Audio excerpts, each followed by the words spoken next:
Salut tout le monde! Je m'appelle Regina et aujourd'hui, je vais vous expliquer comment choisir une bonne peinture pour béton. Quelle peinture choisir selon son application? Comment trouver la bonne peinture? Quelles sont les caractéristiques d'une bonne peinture? Nous allons répondre à toutes ces questions dans cette vidéo. Allez, c'est parti!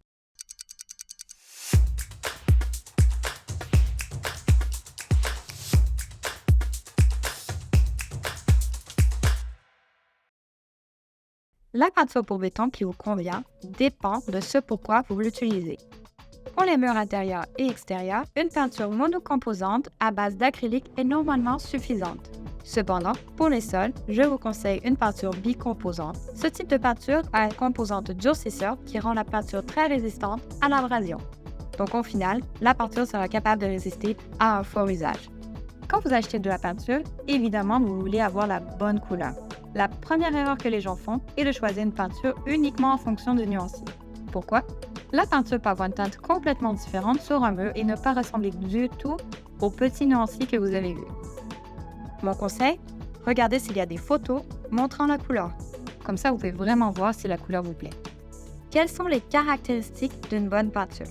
Normalement, on cherche une peinture ayant une bonne opacité, durabilité, qui est facile à nettoyer et qui a une bonne longévité.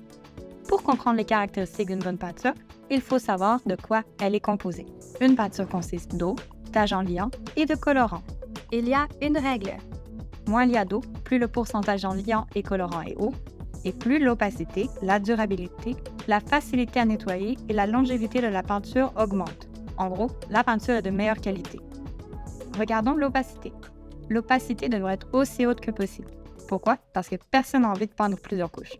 Si la peinture a une bonne opacité, vous aurez besoin de moins de peinture, le tout sera plus rapide et moins de peinture équivaut à moins de coûts. Mon conseil, ne regardez pas seulement le prix, mais aussi les informations relatives à l'opacité.